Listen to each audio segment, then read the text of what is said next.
Right then, after what feels like months and months of being linked with this player, media outlets are now reporting that Chelsea Football Club are ready to launch a bid for Spanish Euro winner Nico Williams. We are going to speak about that exact transfer in this video. But before we get into all that, welcome back to the Joey Knight podcast. If you are new around here at the end of the video, if you like the content and you want to see more from myself, please hit the subscribe button. Right now, can you do me a massive favour? Smash the like button. And before we talk Nico Williams and our left wing options, I just want to quickly say a big thank you to you guys, because a lot of you guys noticed in the comment section yesterday that the video that I put out around the Enzo Fernandez situation was definitely not my forte, and was obviously a video that I was a little bit uncomfortable making, because any of you long-term watchers of the channel understand that it's just not really the negative stuff that I want to be speaking about and stuff like that, but it obviously is an important situation that needed addressing. I addressed it to the best that I was possibly able to. If you haven't watched the video already, you can go back and watch it. It's the one posted before this one. So thank you very much to all the love and support I got on that video. I really, really appreciate it. So as we say, various media outlets are reporting that Chelsea are now ready to table a bid for Nico Williams. However, there will be stiff competition here, because we are hearing that the likes of Barcelona and the likes of Arsenal are also very, very interested in the player. The leading pack in the race for the signature of Nico Williams at the moment is probably Barcelona, because we're hearing that Nico Williams representatives met for quite a lengthy meeting with former Chelsea and former Barcelona player Deco the other day, maybe even yesterday, and obviously they were trying to hash out some sort of agreement. However, if there's any club that can come in the 11th hour and hijack a deal, we know it is Chelsea Football Club. And a deal with Barcelona is by no means straightforward, and we will get into that later in the video. But first,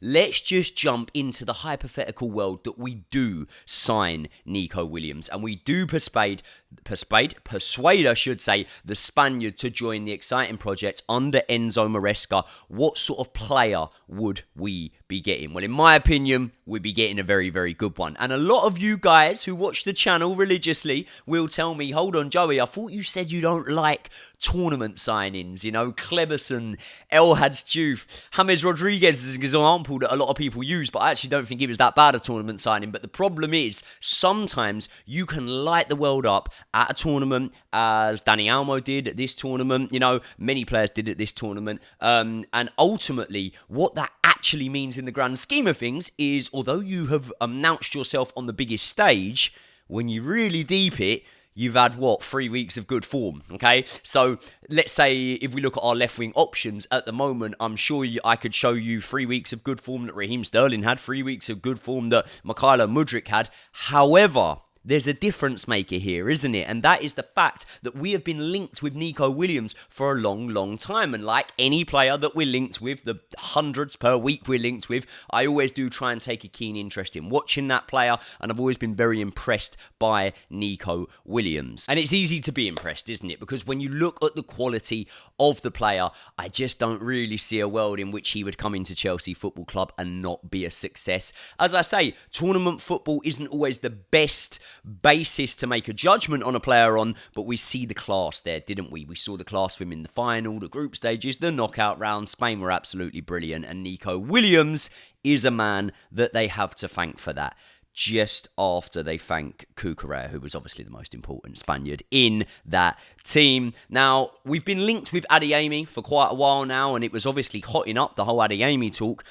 Adeyemi is a player I like too, but personally, I would say that Nico Williams is a better player than Adeyemi. I think he's more advanced. I think he's probably more ready for the here and now, and you've only got to look at the stats to see that statistically, Nico Williams is a much better player than Adeyemi. Now, when we actually look at the needs for this squad right now, and I get that there will be non-Chelsea fans, and even Chelsea fans, by the way, that will watch this and say, Joey, what are you going on about? We've signed so many players, we're still gelling players together. But there are areas of concern, you know. I think that for some people, maybe not myself, the goalkeeping area is an area of concern. concern. Left wing is obviously what we're looking at here with the Nico Williams one, and obviously it's been spoke about all summer by myself, by Josh Aveste, by all the Chelsea creators, that Chelsea probably need to go in for a number 9. However, this Nico Williams signing, if it was to happen, could possibly change that, because despite us feeling like a number 9 would probably be our main position of concern, after being linked with the likes of Osimhen and Šeško and Ivan Toney and all these players, Duran, which feels like an absolute lifetime, I actually do think that maybe a natural, and remember that word there, natural left winger could be way more important this summer. We scored double the amount of goals this season in the league as we did the season before. And actually, when you look at the amount of goals we scored in the Premier League this season, I think we were the 5th highest scorers. We were only outscored by Newcastle, Liverpool, Arsenal, and City. So even when you think of that, right, what? 2 of those teams in Liverpool and Arsenal outscored us without also playing with a conventional number 9, which sort of makes you think, how important is it to have this conventional number 9 this summer? And obviously, if there was a plethora of options, that's a good word for me, isn't it? Plethora. If there was a whole host of options, then maybe I would be more eager to go out and sign a number 9. But it kind of looks like slim pickings at the moment. Do you know what I mean? So when we then look at it and also think, we were scoring goals last season. Goals were coming from all areas of the pitch last season. And really, when was the last time that Chelsea played really well with a number 9 in terms of a number 9 fitting in? And I do mean like an all-out 9. I don't mean Kai Havertz playing false 9, something like that. I mean, most people will probably say Diego Costa, won't they? I would probably say they were... No, Tammy. Tammy was good. Tammy was good. The Tam dog. Love Tammy Abraham. So yeah, but basically, since Tammy Abraham, we haven't really played with an all-out number 9 that's fitted the system and then allowed us to get the best out of the rest of the team. So it's not to say that I would turn my nose up at a deal, but if we could get a deal done for a number 9, then I'd probably prefer a more shrewd one. I was quite fancying the likes of John Duran if we could get him at a good price, and it was the indications, were that we were going to get him at a good price because of the Ian Matson deal going through. Then we signed Kellyman, so I don't know where we really stand on that one. So as I say, it's not to say I'll turn my nose up at it, but also, if it's an Osimhen or something like that and it's going to be ridiculous money, albeit a little bit less money than maybe we originally thought it was going to be, I don't know, man.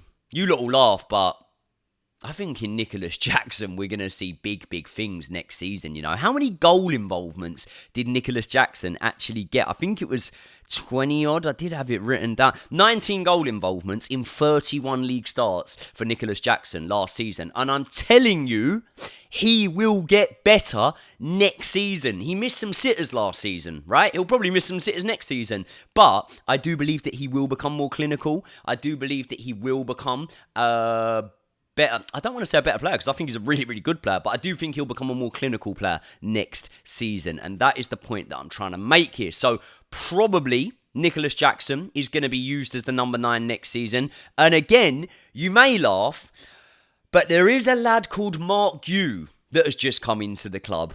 And I'm going to be honest, I could come in for criticism here. You lot are going to say I'm just high on a kid that I never knew about a year ago. But I've honestly got a really, really good feeling about Mark Yu. I'm not saying he's going to be a first-team starter week in, week out. I'm not saying he's going to be the Premier League top goal scorer. But what I'm saying is I think that Mark Yu could end up being one of those signings where we look back on and go, oh my God, 5 million. Why did Barcelona let him go? Because we look back at Cole Palmer and we go, why did Man City let him go? So I don't know. I think we might pull one out of the bag. Let's revisit this exact video, let's say in October sort of time this year. And let's see how Mark Yu is getting on in that Chelsea side. So what I'm saying, also Christopher Nkunku, he can play in that number 9 position, but we don't really know where he's going to be playing. But what I am saying is it kind of turns my attention then to that left wing position. And that's the area that I feel at this moment in time is the most important that we address. So at the moment, we got Raheem Sterling, okay? Raheem Sterling did start more games on the left wing last season than he did on the right wing, or than he did up front, or anywhere else on the pitch. But the problem is, there's this opinion that Raheem Sterling is an all-out left winger. He's actually not really. I think 65% of the minutes that he got last season came from the left wing. I'd probably say it is his better position, cutting in on that side. But the problem is, with Raheem Sterling, he does run hot and cold. He's on very high wages. Wages that, in my opinion, aren't reflecting what we're getting out of him on the pitch. So, I mean, you could look at it, though, and you could go 12 goal involvements in 31 league games last season. It doesn't make for awful reading. Maybe Enzo Maresca will look at it and go, no, do you know what? He's one of my more senior players, and I think I can get a tune out of him, and I think I can get Raheem Sterling to be a really important player for me. However, I'm a big believer that sometimes, to see into the future, we need to look into the past. And that is exactly what Mauricio Pochettino thought last season. And then it came to fruition by the halfway point of last season. Poch was hardly even playing Sterling, was he? So I could be wrong. But my gut instinct is, for the rest of Raheem Sterling's career, we're just going to see sporadic up and down form. I do think that he'll still produce big moments, maybe match-winning moments, but I don't think he's going to be up there with one of the leading left wingers in the Premier League next season. Now, Mudryk is our other option, and again, I'm gonna really piss off my good friend Josh Aveste here. Although even Josh Aveste is starting to turn a little bit here. The more I see of Mykhailo Mudryk, the more I'm starting to realise that he's not going to be that guy for us, I don't think. Now, being that guy and being an important player are completely different things. You can be an important player, you can be a rotation player, you can be a player that comes off the bench, you can be a player that maybe, as I say, in the Conference League matches shows his importance. But at the moment, a year and a half into his stay at Stamford Bridge, Mykhailo Mudryk's just not doing enough for me to think that he is a safe option on the left wing and will deliver more often than not, more often than he doesn't next season. So maybe we will see significant improvements, and obviously it's been an unstable period for both club and country for Mykhailo Mudryk. He's played under multiple different managers. It's been unstable for Chelsea, but at the same time, you know, there's not those excuses for Cole Palmer. There's not those excuses for Malo Gusto. There's not those excuses for Moises Caicedo, who all hit the ground running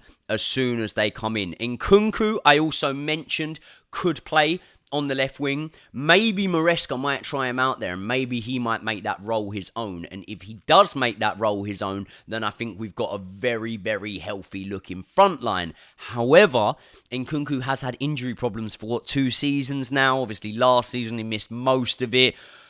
Touch wood. I'm touching a bit of wood here. You can't see it, but I'm not that type of wood. But touch wood, he doesn't have those sort of injuries next season. But obviously, when you look at where Christopher Nkunku has played for most of his career, he's actually played in 4 separate positions for more matches individually than he has on the left wing. Have I explained that right? What I'm saying is false 9, number 9, right wing, attacking mid. He's started more matches in all of those positions than he has on the left wing. So again, when it comes down to natural left winger, is Nkunku one? I'm not too sure. I think you see with the use of Phil Foden at this summer's Euros that, as brilliant as a player can be, square pegs in round holes don't always work. So when you have a man like Nico Williams, who had 27 goal involvements in 33 starts last season, clearly showing a good partnership with Marc Cucurella, who does need to be our starting left back next season. I'm even more sure on that than I have ever been, not just because of the Euros, but I won't go into that.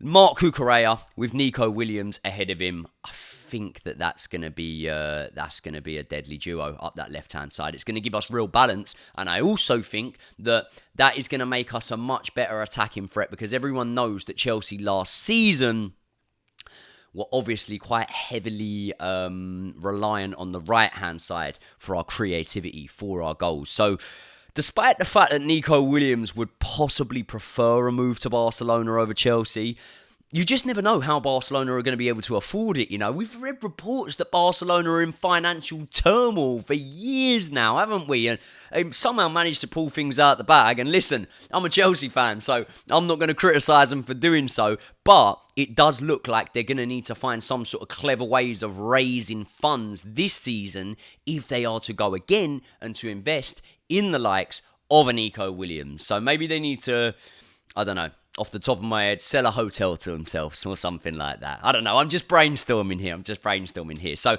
percentage-wise, I think there's about a 60% chance that he does go to Barcelona. I'm gonna hold my hands up now and admit that I think that he maybe does.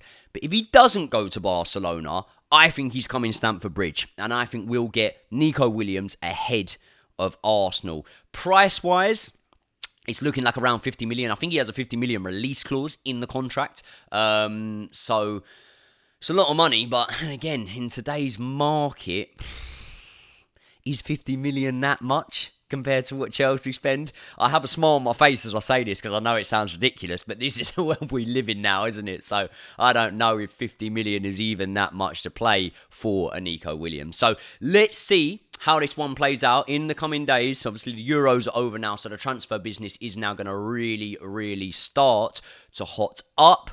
I'm very much excited for it. I'm still out here training in Fuerteventura, but I'm back on Friday, so the content will be coming thick and fast. I will be covering all the pre-season stuff. That's going to be good. Just before I go, Romelu Lukaku. It's looking like an exit is finally looming for Lukaku. So Chelsea have reportedly compromised on their 37.5 million asking price for Romelu Lukaku after that is 37.5 million pounds, that is. I thought that was euros, but yeah, they've compromised on that, and they are now close to reaching an agreement with Napoli at around 21 million plus bonuses. I'm all right with it.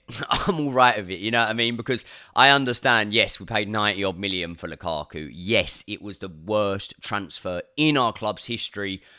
But at the same time, I'd rather get 20 million, 20, 30 million, whatever it works out to with the bonuses, and get him off the books and just get the Lukaku cloud out of Stamford Bridge, rather than Enzo Maresca having to deal with another Lukaku headache, you know. What could have been for Lukaku, eh? Like, he could have come back to Chelsea and he could have absolutely smashed it. And do you remember that match when he came in? Was it his first match? I think it was, away at the Emirates, when Reece James assisted him, I think, and Lukaku scored, and then Reece James scored himself. And I just remember thinking, this is going to be it now. I remember thinking the Lukaku signing was going to win us the league. Oh, how wrong was I on that one? As for Enzo Fernandez, no real updates on that one. As far as I'm hearing, obviously he has now gone away on holiday, so it's going to be about a week until he links up with Enzo Maresca. I imagine there will be a degree of reading the room in that time from Enzo Maresca, seeing how the guys on the training ground feel like it. I imagine that he'll speak to the players individually. So yeah. Let's see. Funny little story, right? I was out in Fuerteventura the other day, and I was walking along, and a couple of blokes walked past me and knew me from the podcast, and they came over and had a chat with me. They might even be watching this now. They came over and had a chat with me, and I said, oh, like, whenever someone recognises me, I just always assume it's only Chelsea fans that know me most of the time, do you know what I mean? But I said, oh, you boys Chelsea fans then? And they went, no, we're Leicester fans, mate. I said, you're Leicester fans? And they said, yeah. I said, oh, right, nice. I said, so, what we saying on Maresca? Like, good manager?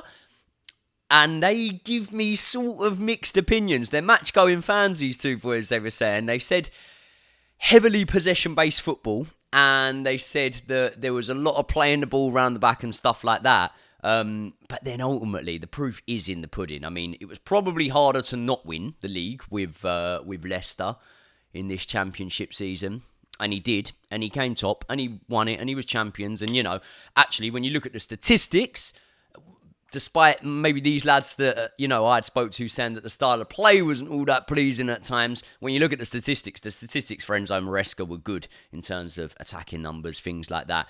And you've got to also think, Leeds, I think, they missed out on promotion with 90 points or something like that in the Championship last season. So for Enzo Maresca to bring that Leicester side up, we all thought he would do, but I think it's good. And also, a tradesman is only as good as the tools they have. And those Leicester centre-backs, when you say about passing the ball round the back and stuff like that, those Leicester centre-backs aren't the quality of the centre-backs we have now. We have got some terrific little players coming in, to quote Harry Redknapp.